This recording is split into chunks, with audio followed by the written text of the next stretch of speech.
Mobile games suck. Well, maybe not all mobile games suck, but a lot of the ones that I've been trying really are shitty. I haven't really been able to find one that I actually like. This video is the start of what is turning into a series, figuring out my new favorite mobile game. I was really into Pokemon Go when it came out. I've been really into puzzle games. I love like Yahtzee. I was also really into Candy Crush back in the day. Here's what I need from a mobile game. Number one, it needs to be entertaining. If I get bored, I'm done. It needs to be easy to pick up on the go. If I can find something that I can play on the bus that doesn't require the sound to be on, key. The next two are pretty simple, cozy, relaxing. I also do not want to spend a bunch of money on microtransactions just to make the game fun. Every game in this video is going to be free. I have a video actually that I'm planning on doing with paid mobile games. So if that sounds like something you want to see, let me know. I played 15 different games that are new to me, and I replayed 4 games that I think I could probably get into again. I played each game for between 5 and 10 minutes only, and I wanted to see which games kept me interested, didn't leave me bored. All right, so let's get into the video. The first few games that I played are all puzzle games, and the first one is called I Love Hue. This is a very satisfying color matching game. The goal is to arrange these little squares into a perfectly ordered spectrum. Some of the squares don't move and some of them you have to move. It's a very cute game, and I have to admit it was a little bit hard. I didn't get bored, but I didn't love it. This would be really good to play on the bus. You don't really need the sound to be on. And if you're an artist, I think you'd really like this one. There are definitely some ads in this game, but I didn't think they were overwhelming. The next puzzle game is called Water Sort Puzzle. The goal is to try to sort the colored water in the glasses until all the glasses have the same color. The reason I tried this game was because I had seen the ad like everywhere. If you've been playing any kind of mobile games, you know you've seen the ad for this game. This game is kind of fun. The premise is fine, and it's a free game. I mean, they're all free, but it was interesting enough to make me want to keep playing. Oh my god, there were so many ads. Like, so many ads in this game. After every successful round, there's a 30-second ad, and if you want all the ads to go away, I think there's a one-time fee of about $4 or something. Slightly too much for me to want to do it, so I kind of turned this game off after a little while. The next game is called Idle Pocket Planet. This is a matching game where the goal is to grow little planets, and the more planets you make, the more planets you unlock. Something I didn't realize they used to advertise this game is the idea that you are colonizing planets.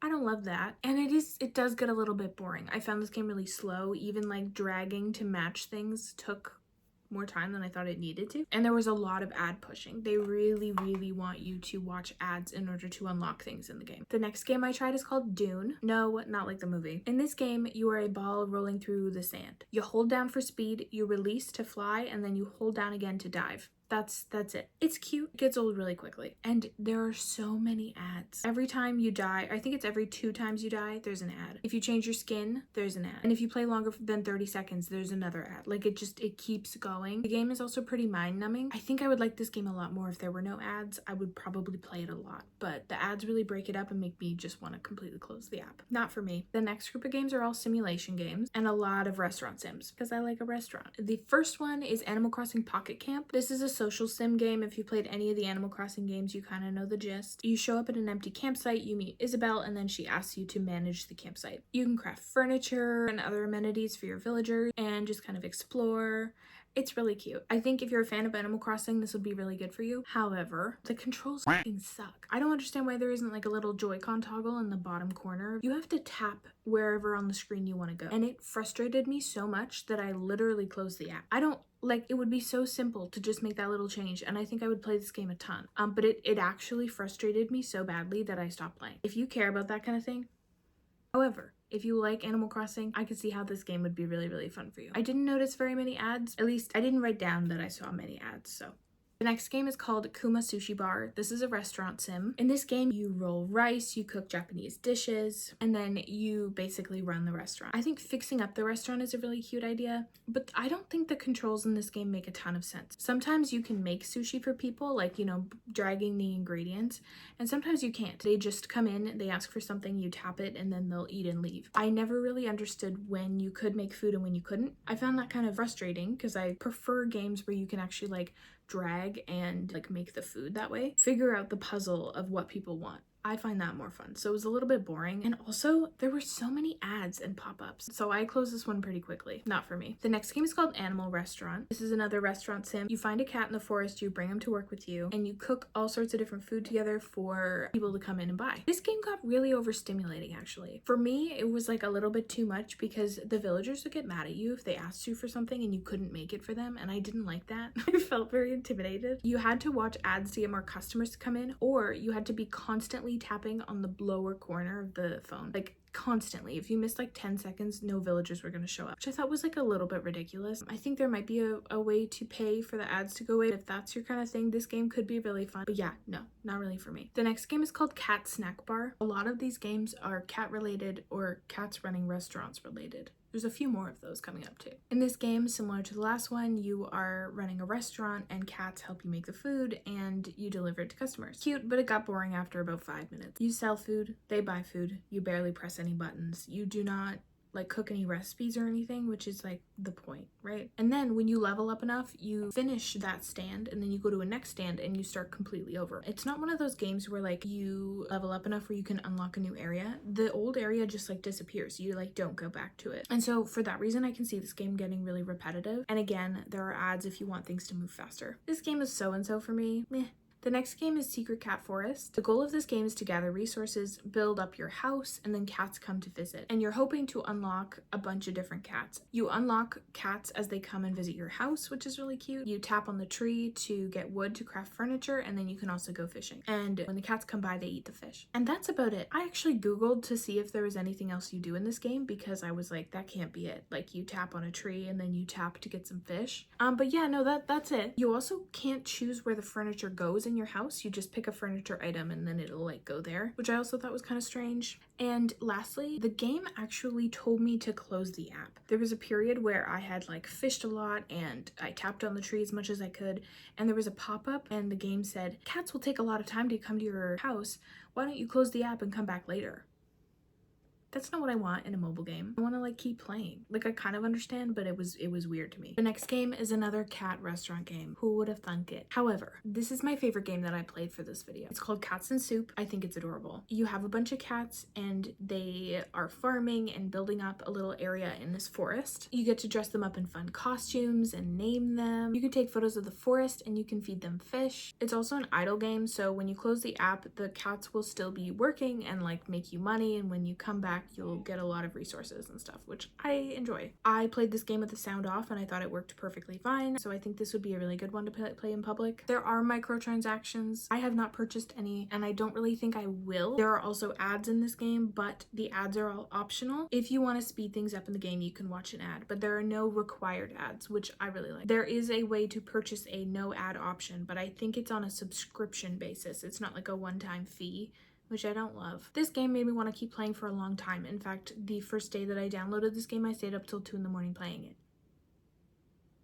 Oops. They also have a pretty vibrant Instagram, and if you go on their Instagram, there's like codes and stuff that you can add into the game. I love when games do that. And my favorite part is just dressing them up in the little outfits. I'm gonna put a little thing in here of like all the different names that I've named my cats and like some of the outfits they're wearing. I just really like this game. I could see myself playing it for a really long time, and I'm very glad that I found it. The next game is called Good Pizza, Great Pizza. It is a pizza business sim game, and the goal is to fulfill pizza orders. And I like this game because you are actually manually making a pizza for each person, which I think is really fun and much better than a lot of those other games where like you just kind of tap on someone's order and then it just auto makes it for them. I'd prefer to like do it manually each time, but there were a lot of ads in this game and quite a few microtransactions. Overall, I think it's a fun idea, and if this is the kind of thing that interests you, I think it would be a good game to play and just like pay for the no ad option. Lastly, we got Boba Story. This is another restaurant management sim. You run a bubble tea shop. It's similar to Animal Restaurant, and then you have to keep tapping like that bottom corner in order for customers to show up. And I got a bit bored again because you don't make the boba each time. You make the recipe once and then people will come in and buy that and then you like tap it. It's not as fun as making it each time.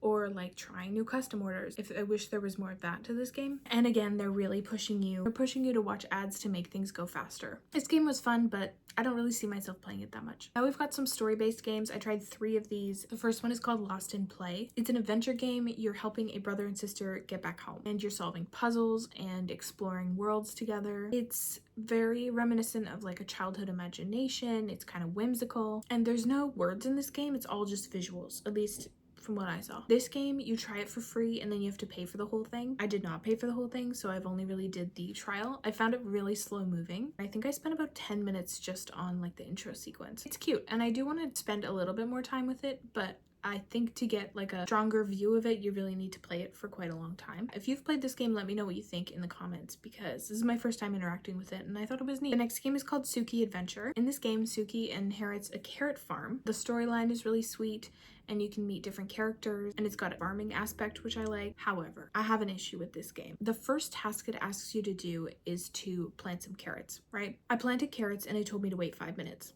Okay, but I couldn't do anything else in the game. I couldn't tap anywhere, I couldn't click anywhere, I couldn't drag, there was nothing I could do. And I thought maybe my game had glitched. So I closed the app and I reopened it again, and it made me go through the intro sequence again. Okay, fine. I went through the intro sequence again. I tapped through the carrot thing 5 minutes again, but I still couldn't do anything. And I was like, you know what? This is so weird. What does it want me to do for 5 minutes? So I put my phone down and I did something else. I watched a YouTube video and I came back. I waited for it to count down and then it let me play the game. What a weird way to start a game. The first 5 minutes of playing, you literally can't do anything. Like, you're just sitting there waiting for this carrot to grow. Did not love that. I don't mind having to wait for things to grow, but you couldn't do anything else. Like, you couldn't even go to the settings. Like, there was nothing you could do, and I thought that was so weird. And there were also lots of ads before this game even really explained what was going on, which I didn't love, because I feel like you really need more of an understanding of what you're doing before an ad pops up. That's a really easy way to make people kind of quit your game early on. This game is your kind of thing and you think I should give it more of a shot,